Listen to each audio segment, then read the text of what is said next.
नमस्कार. चंद्र राशीप्रमाणे कन्या राशींच्या व्यक्तींना नोव्हेंबर 2025 या महिन्यासाठी मी आता मार्गदर्शन करणार आहे.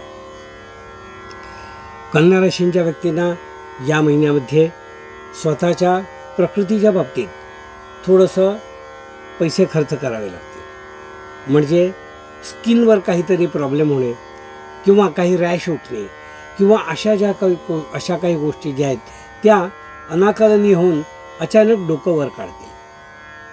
कधीकधी अगदी नॉर्मल आपण शेविंग करणे किंवा आपले केस कटिंग करणे यामध्ये सुद्धा काही ब्लेड लागणे वगैरे वगैरे अशा गोष्टींनी सुद्धा काही ॲलर्जी होतात. तर ह्या प्रकारे थोडी सतर्कता असणं आवश्यक आहे. स्किन संबंधी काही त्रास होणार असं या ठिकाणी दिसून येत आहे.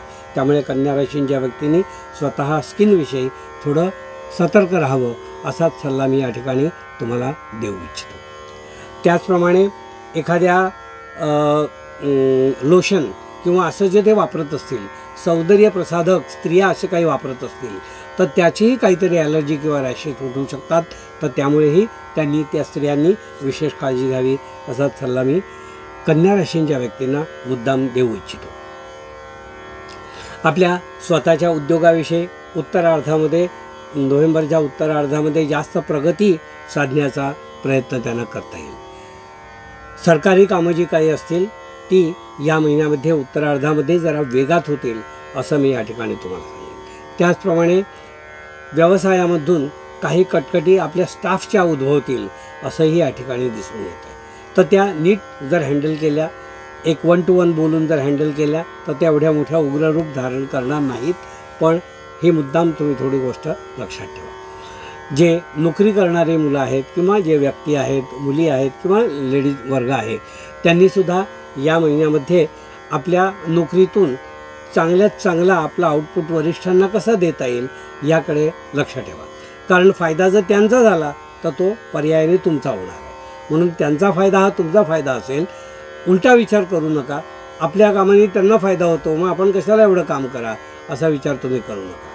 मोठा विचार करा. त्यांना फायदा झाला तर आपल्यालाही फायदा होईल. अशा विचारातून तुम्ही जर पुढे गेलात तर पर्यायाने तुमचाही पुढे फायदा होऊ शकतो. हे नोकरदारांच्या व्यक्तींच्या बाबतीत झालं. जे लघुउद्योजक म्हणजे डेली वेजेस असे काम करणारे जे लोक आहेत त्यांनी थोडं व्यसनाकडे त्यांच्या पैशातील वाटा जाणार नाही याची काळजी घ्या. कारण काही गोष्टी अशा असतात, पैसे असले की मजा करायची, पैसे नसले तर उसनवारी काढायची. असं कोणीही या महिन्यात करू नये. जे रोजंदारीवर काम करतात त्याचा त्यांना पुढे आणखीन प्रकृतीला त्रास किंवा स्वतःच्या कामावर परिणाम होऊ शकतो. कन्या राशींच्या व्यक्तींना मी असं सांगू इच्छितो की या महिन्यामध्ये शिक्षण घेणारी जी मुलं आहेत त्यांनी या महिन्यामध्ये स्वतःचा आळस सोडावा. कारण बऱ्याच वेळा असं होतं की काही गोष्टी आपण आजच्या उद्याच्या परवावर ढकलतो आणि मग आपल्याला कळतं की अरे आपला इंटरेस्टच नाही आहे याच्यामध्ये. म्हणजे काय होतं, तुम्ही पर्यायाने तुमचंच नुकसान करून घेता. जे तुमचं माध्यम आहे किंवा तुमचं क्षेत्र आहे त्या क्षेत्रामध्ये तुम्ही जर आळस केला तर कसं झालं. पण तसं होत नाही आहे. तुम्ही आळसाने काही संकट ओढवून घ्याल विद्यार्थी असं दिसून येतं. म्हणून कन्या राशींच्या विद्यार्थ्यांनी वेळच्या वेळी आपला सिलेबस किंवा आपले असेसमेंट जे आहेत ते पूर्ण करा. नाहीतर त्याचे कदाचित मार्क तुमचे जाऊ शकतात. म्हणजे ते विचारात घेतले जाणार नाहीत.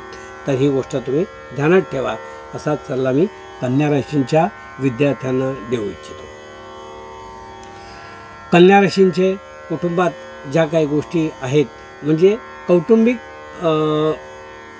कार्य मी असं म्हणेन, मंगल कार्य किंवा सत्कार्य अशी जी काही होणारी कार्य आहेत या कार्यामध्ये आपली उपस्थिती विशेष करून दिसते. म्हणजे तुम्ही त्यात सहभागी व्हाल किंवा त्यात काहीतरी तुमचा सहभाग असेल असं या ठिकाणी दिसून येत आहे.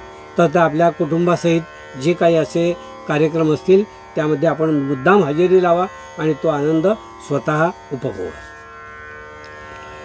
कन्या राशींना मी असंही सांगू इच्छितो व्यक्तींना की या महिन्याच्या उत्तरार्धामध्ये आपल्या मित्रांकडून किंवा भावंडांकडून आपल्याला काही मदत मिळेल किंवा आपल्याला त्यांना काहीतरी मदत करण्याची संधी प्राप्त होईल. तर ती मात्र तुम्ही अवश्य करा की ज्याची खरी गरज असणार आहे त्या व्यक्तीला किंवा तुम्हाला गरज असेल तर तुम्ही मदत अवश्य घ्या, असाच सल्ला मी या ठिकाणी तुम्हाला देईन, कारण त्याचा तुम्हाला खरोखरच फायदा पुढे होऊ शकेल. कन्या राशींच्या व्यक्तींना मी अशी एक गोष्ट आणखीन सांगेन की आपण स्वतः आणि आपला परिवार म्हणजे कुटुंब, परिवार म्हणजे आपली पत्नी आणि मुलं यांच्याशी संवाद साधताना थोडंसं अघळपघळ बोला. जर रिझर्व राहिलात तर त्या गोष्टी थोड्या उग्र रूप धारण करू शकतात. म्हणून जे आहे ते खुलेपणाने आणि मनमोकळेपणाने आपली मुलं आणि कुटुंबातल्या लोकांशी बोला, की ज्यामुळे पुढे होणाऱ्या कटकटी टाळू शकाल. तर असा सुवर्ण मध्य काढून त्यांच्याशी सुसंवाद साधा, असाच मी या ठिकाणी तुम्हाला सल्ला देईन. कोर्टबाजीतलं प्रकरण जर काही तुमचं चालू असेल तर ते तुमच्या बाजूने या महिन्यात त्याचा रिझल्ट येईल. म्हणजे ज्याची तुम्ही वाट बघत आहात की हे प्रकरण या महिन्यात संपायला पाहिजे किंवा संपायला हवं, तर ते असे परिणाम तुमचे साध्य होत जातील आणि कोर्टातील प्रकरणं संपून तुमच्या बाजूने तो निकाल या महिन्यात लागू शकतो. हितशत्रू आणि गुप्तशत्रू यांच्यापासून थोडासा तुम्हाला या महिन्यात त्रास होतोय किंवा होणार आहे असं दिसतं. तर असा जो त्रास आहे तो त्रास टाळण्यासाठी तुम्ही दररोज संध्याकाळच्या वेळी व्यंकटेश स्तोत्र वाचण्याचा एक नियम या महिन्यात करून घ्या. म्हणजे गुप्तशत्रू आणि हितशत्रूंचा त्रास तुम्हाला या महिन्यात जाणवणार नाही.